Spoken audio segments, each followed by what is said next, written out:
शुभ प्रभात। हमने बहुत बार सुना होगा कि जितने भी हमारे तत्व हैं, पंच तत्व, उनके अंदर दिखने वाला तत्व है, उसमें जल भी है, अग्नि भी है, लेकिन पृथ्वी इन सभी में बहुत महत्वपूर्ण तत्व है। और पृथ्वी की विशेषता क्या है कि धारण करती है। क्या है? धारण करती है।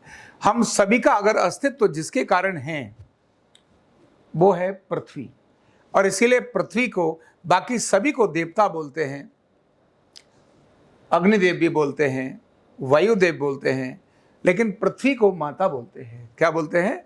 माता बोलते, पृथ्वी माता। जल को माता नहीं बोलते, अग्नि को माता नहीं बोलते, वायु को माता नहीं बोलते। अगर एक को केवल माता बोलते हैं तो वो है पृथ्वी को माता बोलते हैं।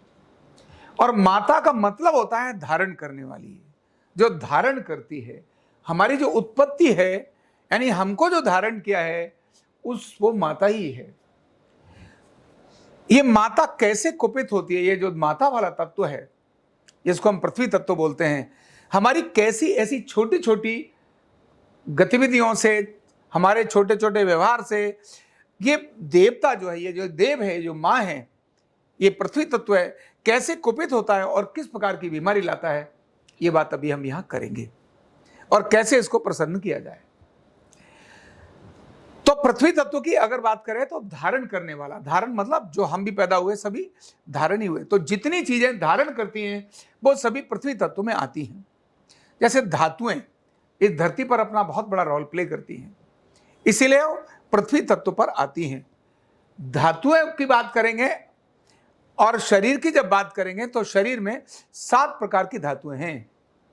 रस, रक्त, मांस, मेद, अस्थि, मज्जा, शुक्र, ये सभी सप्त धातुओं का विकृति से, डिसऑर्डर से आने वाले रोग, ये पृथ्वी तत्व के कारण ही आने वाले रोग होते हैं। और बचा ही क्या शरीर में? इसके अलावा कुछ बचा? कुछ नहीं बचा। इसी प्रकार पृथ्वी तत्व की कुछ राशियां और ग्रह भी हैं। जैसे बुध ग्रह, ये पृथ्वी तत्व का ग्रह है। बुध का अपने आप में ही हमारी बुद्धि पर बहुत बड़ा प्रभाव पड़ता है, और इसीलिए पृथ्वी तत्व जब हमारे अंदर विकृत होने लगता है, असंतुलित होने लगता है, तो ऐसे में मानसिक रोग भी आते हैं। और संतुलित होता है तो हमारे गुणों का कारण भी करते हैं। जैसे जिद्दीपन ये पृथ्वी तत्व के कारण से आता है। परंपराओं पर यकीन करना, मतलब बिलीव, भरोसा करना, किसी के प्रति श्रद्धा करना, ये किस पर आता है? ये भी पृथ्वी तत्व के कारण से ही आता है। और क्योंकि पृथ्वी क्या है? स्थिर है। पवन क्या है? वायु क्या है? बह रही है। जल क्या है? बह रहा है। लेकिन पृथ्वी बह नहीं रही है, स्थिर है।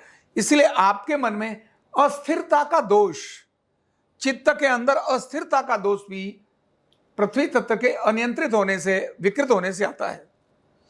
और केवल इतना ही नहीं, जो आपस में समन्वय बनाते हैं ना, कम्युनिकेशंस, जिन लोगों के आपस में कम्युनिकेशंस ब्रेक होते हैं, कम्युनिकेशन जो नहीं बना पाते हैं, जो चीजों को कनेक्ट नहीं कर पाते हैं, ऐसे लोगों को भी पृथ्वी तत्व के असंतुलन का दोष मिला होता है।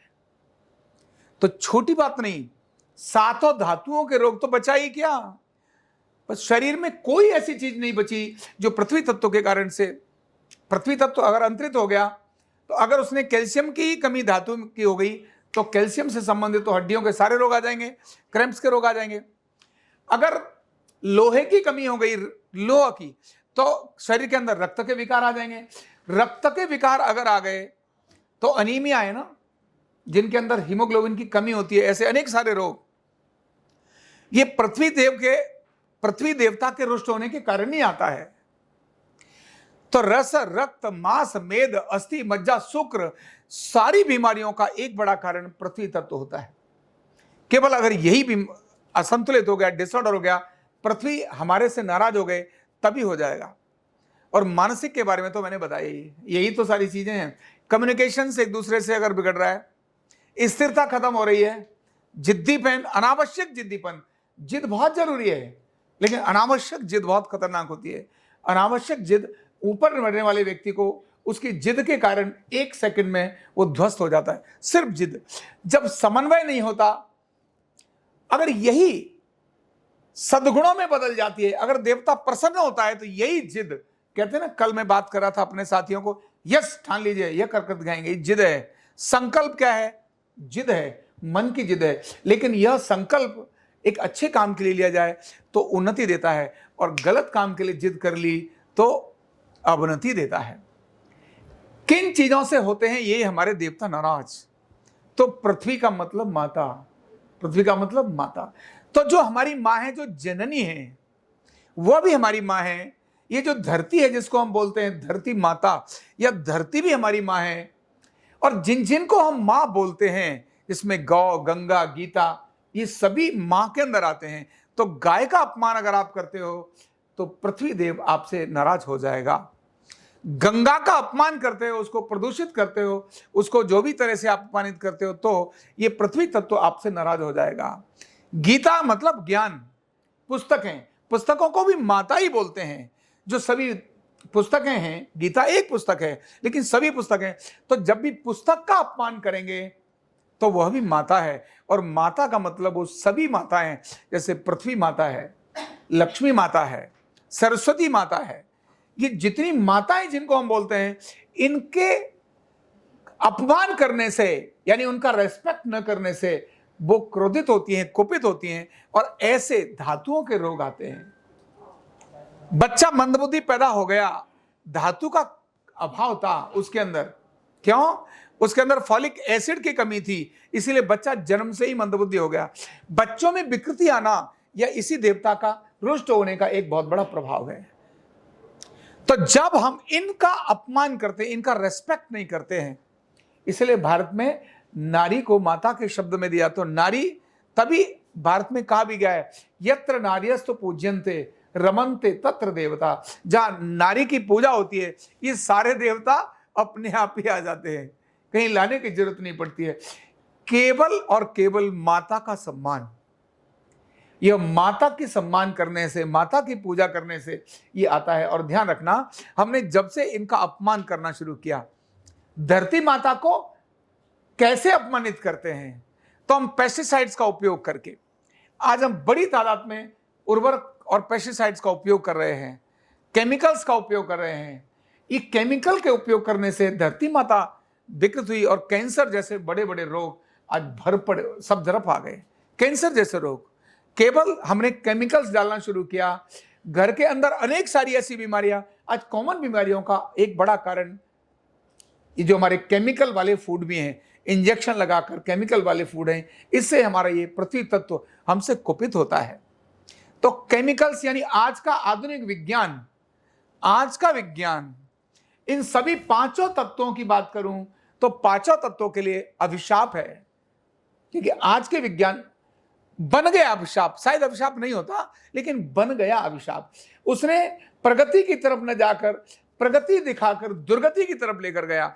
जैसे जमीन जहरीली हो गई, जल जहरीला हो गया, गंगा जी और यमुना के अंदर स्नान करो, एक बार जाने के बाद बीमारी आ जाएगी, कितनी भयंकर रोग हो जाएंगे। यानी इन सब चीजों को, जिनको हम बोलते हैं आज के विज्ञान ने, इन सब को प्रगति की तरफ न ले जाकर इनको अशुद्ध किया है, इनको कुपित किया है, इनको क्रोधित किया है। इसीलिए भयंकर महामारियां हमारे साथ आ रही हैं। क्या करें? कैसे हम इन देवताओं को प्रसन्न करें? तो देवताओं को प्रसन्न, अभी मैंने एक विषय यहां नहीं रखा, और वो था राशियों का। पृथ्वी से संबंधित जो राशियां हैं वो मैं अगली बार बताऊंगा। ये अपने आप में बहुत अद्भुत हैं। जितने स्टोन आते हैं, जितने पत्थर आते हैं, ये पृथ्वी तत्व में ही आते हैं। ये पृथ्वी देवता जो है ना, उसी का पार्ट है। यानी स्टोन से वस्त्र जितने हम धारण करते हैं, रंग जितने हम धारण करते हैं, रंग है अग्नि तत्व का प्रतीक, लेकिन क्योंकि धारण करने वाली पृथ्वी है, इसीलिए स्टोन को लेकर के, उनके कलर्स को लेकर के, ये बहुत अपने आप में एक प्रभाव की चीज आती है, जिनके बारे में डिटेल में फिर बताऊंगा। तो करना क्या है? तो माता की, अपनी माता को प्रणाम करना, नमन करना, उनके प्रति श्रद्धा रखना, उनकी आज्ञा का पालन करना, यह सबसे पहला क्रम है।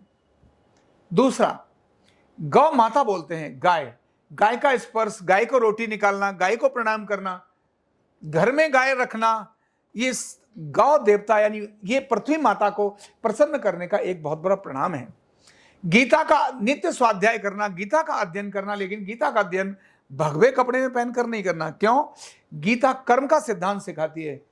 गीता कभी भी संन्यास नहीं सिखाती। गीता सिखाती है कर्म करो, मेहनत करो, गृहस्थ के रूप में ही कर्म करो। सन्यासी को भी कर्म का ही सिद्धांत सिखाएगी और गृहस्थ को सन्यास का सिद्धांत सिखाती है। तो गीता कभी भी भगवे कपड़े धारण करके गीता, मतलब मैं अगर बोलूं तो सन्यासियों को गीता नहीं पढ़नी चाहिए, गृहस्थों को ही गीता पढ़नी चाहिए, क्योंकि कर्म करना यह उसके अंदर कैसे अलिप्त रहते हुए भी काम को करना, यह गीता ही सिखाती है। तो गीता का स्वाध्याय, धर्म ग्रंथों का स्वाध्याय, इससे आपका पृथ्वी तत्व शुद्ध होता है। पृथ्वी पर केमिकल्स का उपयोग कम, मतलब ऑर्गेनिक खेती जहां भी जितना भी हो वहां ऑर्गेनिक खेती, थोड़ा सा फूड ऑर्गेनिक करिए, अपने लिए ऑर्गेनिक करिए। केमिकल्स का कम से कम प्रयोग, ये पृथ्वी तत्व को प्रसन्न करने का है। और फिर पौधे लगाना, वृक्षारोपण, वृक्षारोपण पृथ्वी तत्व को प्रसन्न करने के लिए बहुत गजब चीज है, वृक्षारोपण करना। और इसलिए आज जगह जगह पर वृक्षारोपण की सारी बात आती है, लेकिन शायद उनको ये ध्यान में नहीं होगा कि पृथ्वी तत्व को सुदृढ़ करना है, प्रसन्न करना है, तो वृक्षारोपण करना बहुत जरूरी होगा। और है तीर्थाटन, तीर्थों पर जाना, उनको यहां यात्रा करना, उनके प्रति श्रद्धा प्रकट करना, उनके विकास में अपना सहयोग देना, ये चीजें दान और पुण्य उसी का एक पार्ट आता है। तो यह सेवा, इतनी सारी काम की, तो सेवा और दान ये दोनों ही पृथ्वी तत्व को प्रसन्न करने का बहुत बड़ा कारण होते हैं, क्योंकि धन एक बहुत महत्वपूर्ण चीज होती है। इसीलिए पृथ्वी तत्व से आने वाले भयंकर रोगों से अगर बचना है तो ये छोटे छोटे उपाय करिए, तो बड़े बड़े भयंकर रोगों से हम बच सकेंगे। और अगले क्रम में आपको बताऊंगा पृथ्वी तत्व का राशि और ग्रहों से क्या संबंध है, हम किस प्रकार अपनी किस राशि को ठीक कर सकें, राशियों में आने वाले अपने जो दोष है, कैसे पृथ्वी तत्व पर उन पर पड़ने वाले प्रभाव और शरीर पर होने वाले रोगों को हम कैसे ठीक कर सकते हैं। बहुत बहुत धन्यवाद।